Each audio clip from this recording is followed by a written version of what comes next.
Picture this. Middle of July. Hadn't rained in 11 days. Your neighbor's tomato leaves are curling yellow at the edges. He's out there pouring blue liquid from a jug he paid $14 for. And then there's your row. Dark green. Heavy. The tomatoes are so loaded the cages are leaning.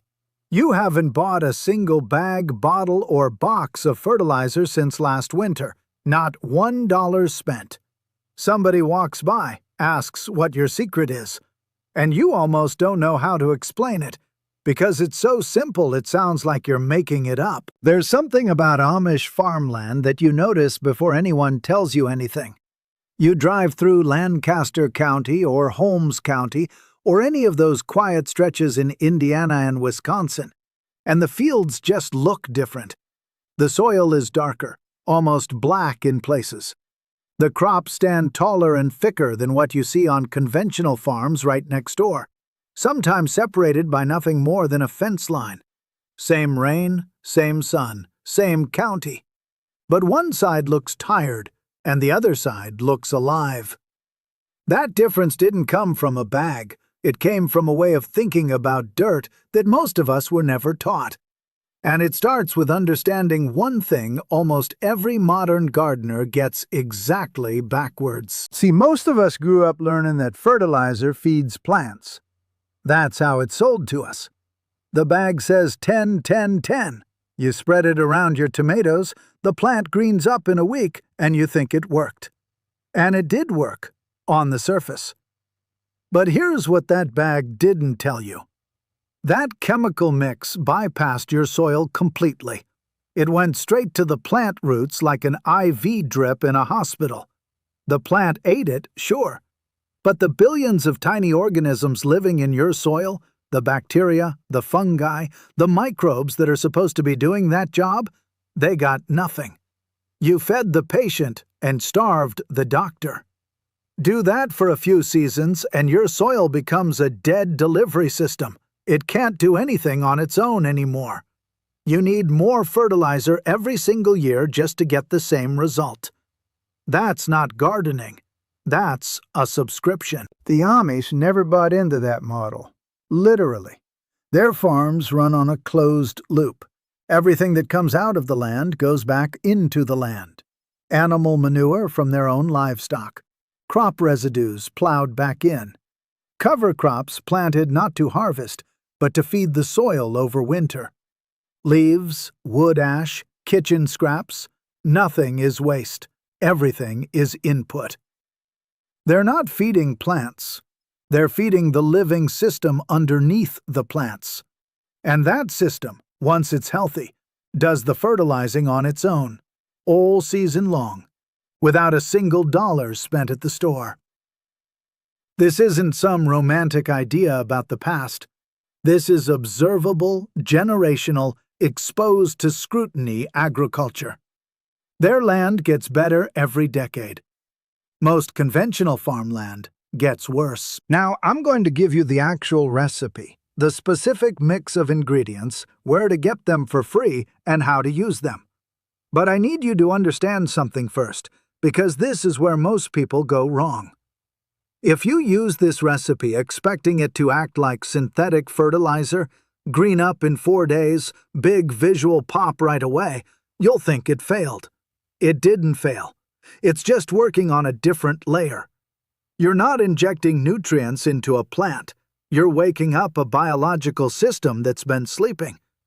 The first few weeks, the magic is underground where you can't see it. Millions of organisms multiplying. Fungal networks connecting roots to nutrients. The soil is building its own fertility engine.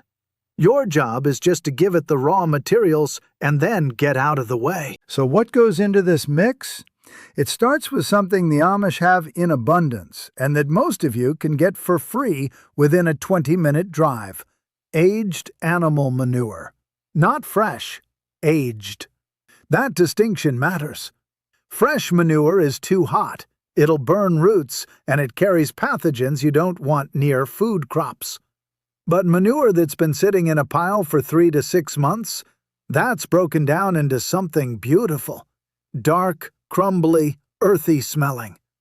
Cow manure is the most balanced, gentle nitrogen, good organic matter. Horse manure is easy to find free because stable owners are desperate to get rid of it. Chicken manure is the strongest, high nitrogen, so you use less. Any of these work. Check with local farms, stables, or even neighbors who keep backyard chickens. Most of them will let you haul away as much as you want. They'll thank you for taking it. The second ingredient is leaf mold. Not fresh leaves, decomposed leaves. The kind that have been sitting in a pile for a year, maybe two, turned soft and dark and almost spongy. This is nature's slow-release fertility. Leaf mold holds up to 500 times its weight in moisture, which means your soil stays damp between rains without you doing anything. It's also packed with fungal life, the exact kind of biology your soil needs to start cycling its own nutrients. Where do you get it? If you don't have your own leaf pile, drive through any neighborhood in October. People bag their leaves and set them on the curb. They're paying to get rid of what you need for free. Grab 10 bags, pile them behind your shed, and by next spring, you've got black gold. Third, and this one surprises people, wood ash. Just a light dusting. If you heat with wood, or you've got a fire pit, you already have this. Wood ash is rich in potassium and calcium, and it gently raises soil pH, which helps in areas where soil runs acidic. But here's the caution. A little goes a long way. A thin handful scattered per square yard is plenty. Too much and you'll push your pH too high and lock out nutrients instead of freeing them. The Amish use it sparingly, and they use it intentionally, around fruit trees, along tomato rows, places where potassium demand is highest. Think of it as seasoning, not a main course. You wouldn't dump a cup of salt into a pot of soup, and you don't dump a bucket of ash onto a garden bed. The last ingredient is the one that ties everything together, and it's the one most gardeners have never tried. A fermented plant tea. Comfrey is the classic. If you've got comfrey growing wild, and a lot of folks do without even knowing it, you stuff a bucket with the leaves, cover them with water, put a loose lid on top, and let it sit for 2 to 3 weeks. It will smell terrible. That's how you know it's working. What you get is a concentrated liquid absolutely loaded with potassium, nitrogen, and trace minerals that the comfrey roots pulled up from deep in the subsoil. Dilute it roughly 10 to 1 with water, and pour it along your rows once a month. Nettles work the same way if comfrey isn't available in your area. This tea is your biological activator. It jumpstarts the microbial life in the soil and gives your whole system a living, breathing boost that a plastic jug from the store could never replicate. Now here's how you put it all together. And this is where the Amish simplicity really shows itself. You don't need a formula sheet. You don't need a soil test kit, though if you have one, it won't hurt. The basic method is layering. In early spring, before you plant, spread a 2-inch layer of that aged manure across your garden bed. On top of that, add an inch of leaf mold. Work it into the top 6 inches of soil with a fork, not a tiller, just a fork. You're mixing, not pulverizing. The goal is to blend these materials into the existing soil so the organisms can get to work immediately. Then scatter your thin dusting of wood ash, just enough that you can barely see it on the surface. Water it in lightly. That's your base. That's the foundation that's going to feed your soil all season long. Once your plants are in the ground and growing, that's when the fermented tea enters the picture. Every 3 to 4 weeks, dilute your comfrey or nettle tea, roughly 1 part tea to 10 parts water, and pour it along the base of your plants, not on the leaves, at the roots. This isn't a foliar spray, it's a soil drench. You're feeding the microbial community down below, and they in turn feed your plants. Think of the manure and leaf mold as the slow, steady meal, months of nutrition locked in organic matter, released gradually as organisms break it down. And think of the tea as the booster shot, a periodic jolt of concentrated biology that keeps the whole system humming. Together, they create what the Amish have always understood: a self-sustaining cycle where the soil does most of the work and you just keep it supplied with raw material. Let me be honest with you about something, because I think you deserve it. The first season you do this, your garden will improve. You'll notice the soil holds water better. You'll see more earthworms. Your plants will be healthy. But it probably won't look dramatically different from what synthetic fertilizer gives you in year 1. That's because you're building something, not injecting something. A chemical fertilizer is like a sugar rush. Big spike, fast crash, then you need another dose. This method is like changing your diet. The results are real, but they're cumulative. Second year, you'll start to see the difference clearly. The soil will be darker, looser, easier to dig, and your plants will be noticeably more vigorous without you adding more inputs. Third year, your neighbors will start asking questions. By year 4 or 5, your soil is essentially self-fertile. You're just maintaining a living system that feeds itself. That's the Amish model. It's not a hack. It's a commitment that pays compound interest. And I should say this plainly too. Free does not mean zero effort. Sourcing manure means driving to a farm or stable and loading bags. Collecting leaves means raking or hauling. Brewing comfrey tea means dealing with a bucket that smells like something died in it, because something did, in the best possible way. The Amish don't have a shortcut. They have a system built into their daily life, where the animals feed the soil and the soil feeds the crops, and the crops feed the family and the family tends the animals. It's a circle. You and I probably can't replicate that entire circle, but we can borrow the pieces that matter most. And the 4 ingredients I just gave you, manure, leaf mold, ash, and fermented tea, those are the pieces. They're the core of what makes Amish soil Amish soil.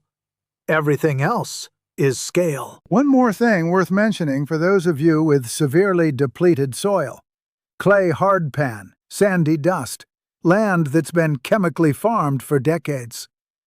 Your first year you might need to supplement. A single bag of organic granular fertilizer to bridge the gap while your biology catches up is not a failure.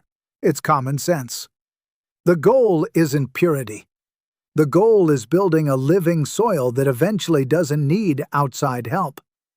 If you start from very rough ground, give yourself 2 full seasons before you judge the method. The Amish didn't build their soil in one spring either. They built it over generations. You're compressing that timeline, and that's fine. But be patient with the process and be patient with yourself. Soil doesn't lie. Give it the right inputs consistently, and it will respond. It always does. So here's what I want you to do this week. Not next month, not someday when I get around to it, this week. Find one source of free aged manure within driving distance of your home. That's it. That's your first step. Call a local stable. Horse people almost always have more manure than they know what to do with. Check community boards, ask at the feed store, post in a local gardening group. Most of the time, people will let you take it for free just to get it off their property. Once you've got that manure, pile it near your garden and let it sit. You've just started building the same kind of soil the Amish have been building for 200 years. 1 ingredient, 1 trip, $0. The rest will follow naturally once you begin. I want you to think about something for a moment. The Amish don't watch gardening videos. They don't read fertilizer labels. They don't compare NPK ratios on their phones while standing in the garden aisle. And yet their soil is some of the most productive land in North America. Not because of what they buy, but because of what they understand. They understand that soil is alive, that it wants to work for you if you give it the right materials. That the answer to "how do I grow better food" was never on a store shelf. It was already in the ground beneath your feet, waiting to be woken up. You don't need a corporation's permission to grow a good tomato.